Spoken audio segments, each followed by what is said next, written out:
Hey guys, welcome back. Today we're going to be racking our wines, so that's just going to be getting it from the primary fermenter over to the secondary fermenter container, which is going to be this glass carboy right here.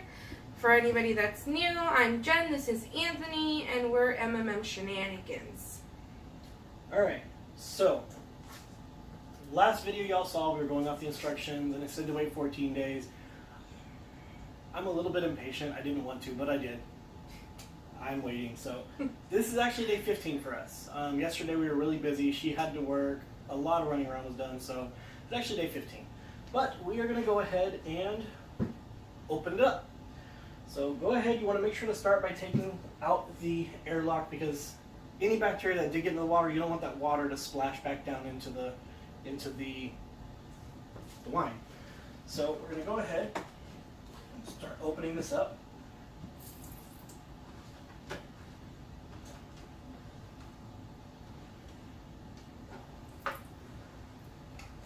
Now be careful not to shake it. All the sediment has settled to the bottom. You don't want that in your wine. So the more you shake it, the more sediment you're going to have in your wine when you rack it. Now, go ahead and just put that anywhere. First thing you are going to need to do is take a gravity reading. You want to make sure that the gravity is at least what the instructions call the stabilizing gravity, essentially the finished gravity reading, because you want to make sure that it's time to move on to the next step. Now, what's up? I don't need to do it. Okay. According to the instructions, that gravity reading, and for anybody who hasn't seen the first video, the starting gravity we recorded was at about a 1.045. Again, this is like a lower alcohol content wine. Like the ABV is going to be a little bit lower. It's just like a wine cooler, so it's not going to be a whole lot of wine, like actual alcohol in it. So this should actually end up being less than 0.996. So remember, just don't hit the bottom. All right, go ahead, pull it out. Actually, we're going to need more. This is why it's so tricky. I didn't feel the bottom. Yeah, here, let's do this. We're going to drink a little bit, okay? Okay. Let's see. It's sanitized. That's about it. Just a little bit more. Yeah. Let's hope that's enough. Right. It'll go up, so it's not the end of the world. Alright, so again, you want to give it a little spin to make sure any air bubbles that are on it aren't giving you a false reading. So that's what I'm doing here. Okay, that was enough. Alright, now this is just spinning and spinning and spinning, and it is definitely under 1. It looks like it's almost about 1.94, 1.92. So yeah, this is actually going to be enough. So I sanitize all the equipment, including the tabletop. The reason I sanitize all the equipment is because I want to make sure to be able to reuse any of the wine I take out. So just drain that off back into the primary fermenter. And now it's telling us we're going to rack the wine. All right. Everything has been sanitized. Okay. Now the next thing we're going to be doing is racking it. So you're going to need your siphon with your hose attached to the end.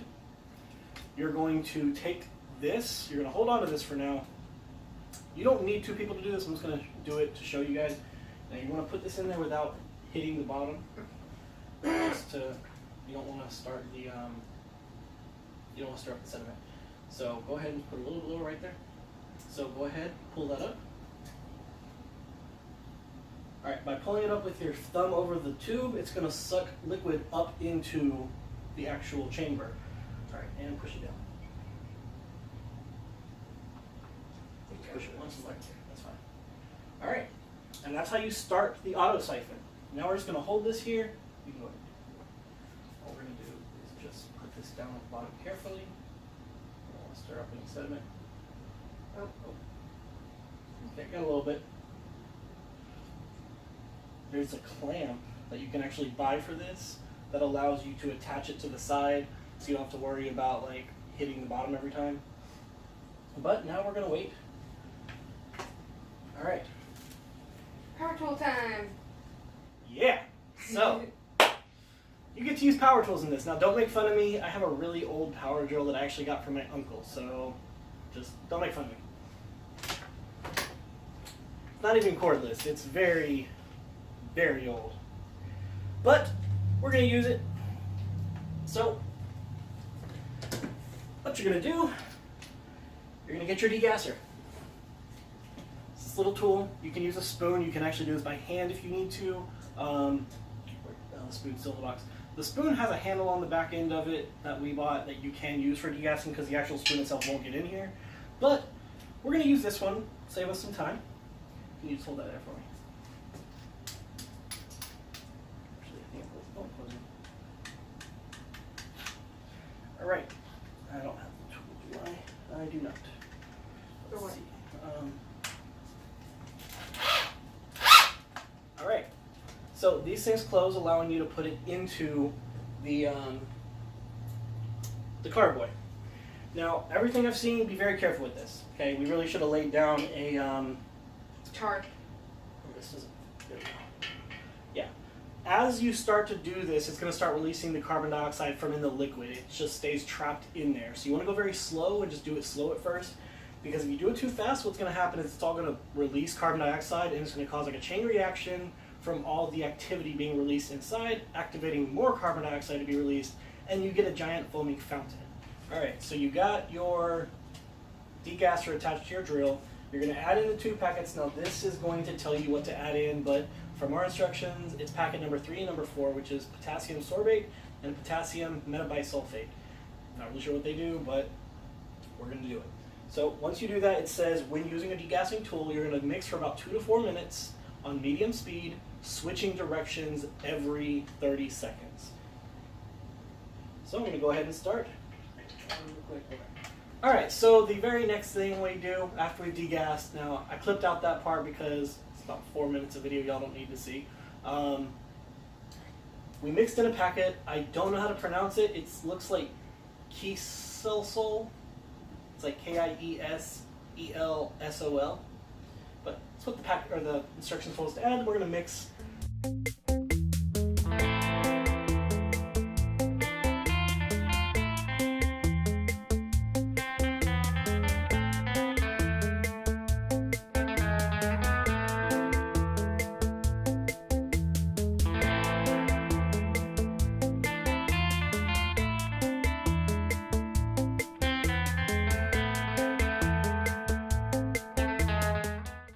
Alright, we've put all the chemicals in, we've mixed it up, we've degassed it. As far as I understand, it should be good. We're going to find out later. We're going to go ahead and put the airlock in. Well, that's the stopper. What? I thought I put it in too far, but no, it's good. Okay, so we've put the stopper in, we've sanitized the stopper, the airlock, we've filled the airlock with the water. Now, what it's saying we're going to do is wait till tomorrow. Once tomorrow comes, we're going to add the flavor packet, we're going to mix all that up, and we're going to add the final chemical to it for clearing. Then we're literally going to let it sit for another 2 weeks. Once it's sat for 2 weeks, we'll be making another video for you, so that way you can actually see us bottle the wine, and from there, I think it might actually be okay to drink. This is a wine cooler, so it's got a lot of extra sweetness added in at the end. It's not going to be a major issue with like letting it age, because you're going to have a ton of sugar compared to the amount of alcohol, so you're not really going to be able to taste it. The majority of the difference in taste, especially for like red wines and other stuff that you age for long periods of time, is because you don't want to taste the alcohol overpowering the flavors, which is why you let it age, and those flavors actually mix well together so you can taste all the actual flavors in the wine instead of the alcohol. So right now, this is pretty much done. We'll let it sit for 2 weeks, and then we'll be making another video. Thank you for watching. So make sure to like our YouTube channel at MMM Shenanigans. On there's a link to go to our Facebook as well, or just go to Facebook and type MMM Shenanigans and like our page. We're always posting.